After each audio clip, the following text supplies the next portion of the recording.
Hi, everyone. So I'm going to be talking about physical koans and what it has to do with the idea of creativity in constraint. Um, and so the physical koan comes from the idea of the Zen koan, which is like a riddle or a puzzle in the shape of, it can be in the shape of a short story or a dialogue without a clear solution that Zen practitioners use on their journey toward enlightenment.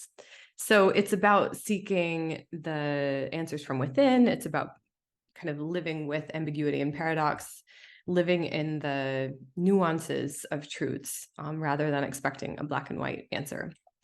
So if we look at the physical koan, it becomes a riddle of the body, and so the body's movements um, echo the journey of our mind, and we'll look at the way that's connected by neuroscientists as well to creativity. Okay, so for the first koan, I'd like you to just clasp your hands together in front of you and move your hands behind you. Okay, so you've probably done it by now. Probably a lot of you kind of went like this. So I'm going to show you just a couple of different ways you could answer that physical koan. And maybe some of you came up with something different. So around the side, either side, or you can even put your legs through. Maybe there's another way I'm not aware of. It might depend if maybe you clasp your hands differently and then you move them differently. I don't know. So that one's pretty simple. Okay. Let's try the second one.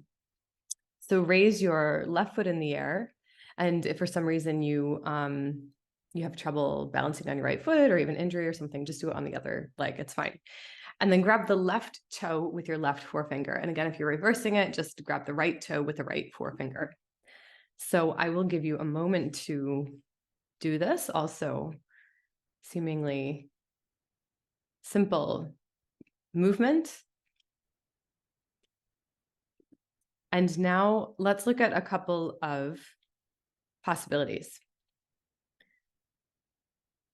So I think the simplest one is probably like this. Just grab your toe. You can be balanced on a chair or bookshelf or whatever is near you.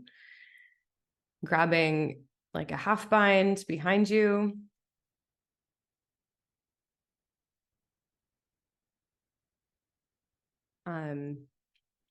Reaching your leg out to the side. Could be behind you. You could do a dancer pose if you're familiar with that pose. There are loads of way you can lift your foot in the air with your hand on the toe. Okay, so different ways that you can solve this riddle. Here's one that's just a little bit more involved because of the space.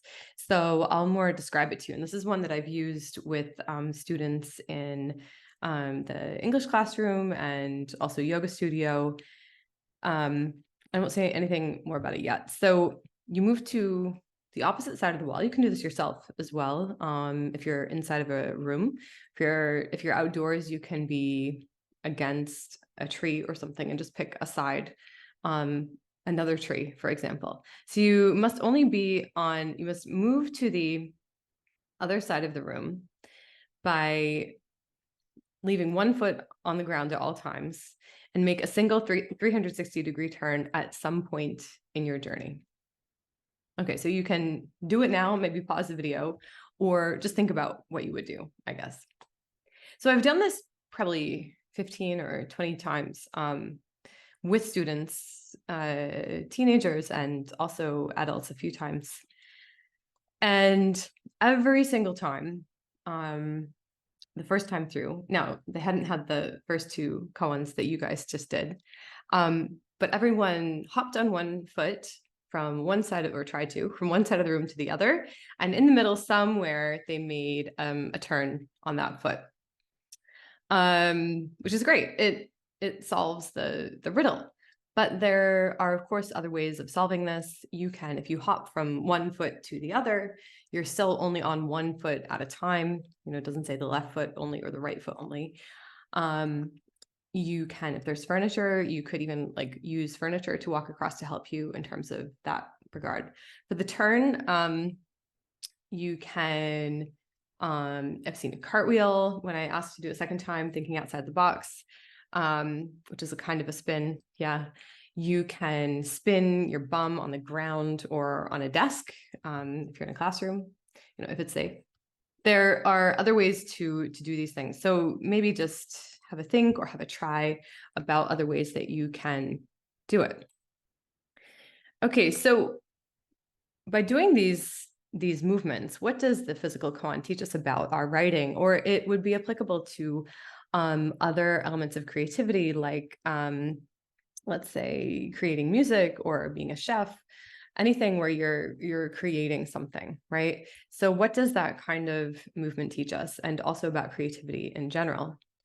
So we can think about, first of all, the way that the movements themselves are proven to enhance our creativity. So a neuroscientist in Germany did a study recently, just last year, where not only did they look at the effect of movement on creativity, which has also been researched, and that the way that if we are more active, moving more, then our brains become activated and we can be more creative.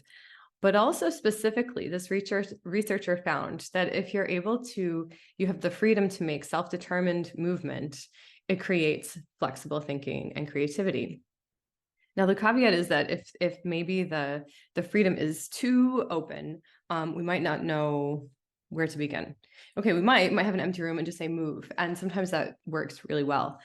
But if you also give some parameters, like I've just given you, which were quite like rigid riddles to figure out, you're also using your brain. I mean, you're always using your brain when you move, right? But you're really thinking consciously about the way that you want to move, and you're making those little decisions either because it feels good or it looks cool or it's different from the person next to you or it's the same as the person next to you. So you have all these different reasons that you might be moving. And this research, they were showing that even little movements like the way that your eye moves can actually accomplish this. So even if you have something like a disability or an injury that's keeping you from moving too much, you can still find this benefit. So there's a link in the article there, which I'm going to share with you, that you can always read about if you want to know more about it.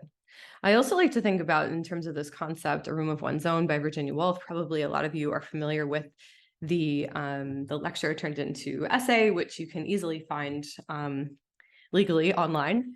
But I'm always struck by the passage of the beetle at the university, at the sort of imaginary university, where Virginia Woolf strays from the path and she's told onto the turf, and she's told to move back onto the path. So she's a woman who's been locked out of certain institutions like the university library, the university itself.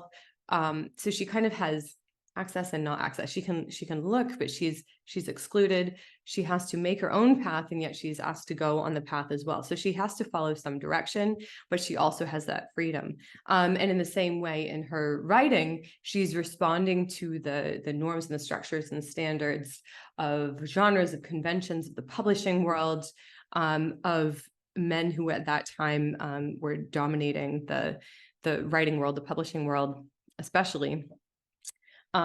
She responded to those, and her conclusion in this essay is that she's actually able to be more creative and free because of being locked out.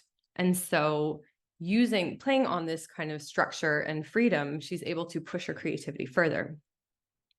So that idea of creativity and constraint I've written about a bit before. I've also interviewed Terry, which some of you may have listened to. I'll link that on here. He does a newsletter which deals with this a lot on a weekly basis, and the Aleppo group, who you might be familiar with. And he talks about that in an interview. So if you're interested, you can look there. But it's the idea that structure can allow us to be free, and we have conventions of structure in writing, or again, it may be music, it may be the way you make food. It also gives you freedoms because you can play with those structures to make them your own. You can respond and becomes part of a dialogue of those structures. So genre and text type work that way. different kinds of writing conventions, even grammatical rules. Our bodies have certain structures we work within as well. So each body has its own structure. Sometimes it changes if you lose or gain weight, if you have an injury, if you become more or less flexible for different reasons. So your body structure is changing too. And we have to learn how to work within and respond to that structure. We can find creative freedom by working within and responding to those constraints is the idea. And we play with them. So, there's other things like word count. I mentioned grammatical rules, the conventions as well. It might be something like a particular style, a pastiche, where you're playing with the kind of, it's not really written rules, but the rules that you create of a style that you notice in another author or in a type of writing, for example. It can be poetic structures. I mean, those are really fun to play around with. Sonnet, comes to mind, or haiku. But there are so many others that you could choose, and you can also kind of tweak them to make them your own. Even the classical sonnets from Shakespeare and others working around that time sometimes changed elements of a traditional sonnet style to then give it extra meaning. Yeah, so that just enhances the dialogue further. We can play with rhythm of spoken word in the written text, for example. We can play with the placement of language on the page. And one way that you can practice this, I mentioned the haiku. You could do a morning haiku as, or if you write in the evening, like after dinner haiku, as a way to kind of warm up your mind to that sort of creative thinking. And you might do it along with some of the movements I mentioned before, because that can help you to just start to think about things differently. And it's not coming from a blank slate. When you write a haiku, you're observing or you're conjuring images in your mind that you have observed, whether it's of nature or of something on the city streets or something that you've been experiencing. And those sort of ideas constrained to this really short format. If you're strictly looking at 575 syllables, you can do it that way. It doesn't have to take exactly that form. And within it, you can find a really playful and expansive way to enhance your writing mind. So I think you might have some other strategies that you do with your writing or your other creative practices that might relate to this. I'd love to hear about them in the comments on the Substack article where I post this video, or on YouTube if you prefer. But I'll have the link to Substack on YouTube. So if you're finding me there, please join us over at Substack, where our conversations run a little more deeply, and I'll have these slides for you, as well as a bunch of links from there to help you to move forward with this idea. So thanks a lot for joining me today. I hope you had some fun. I'd love to hear if you come up with a physical koan yourself. If you've got this kind of body riddle, it would be great to try it out. So thanks very much, and have a great rest of your day.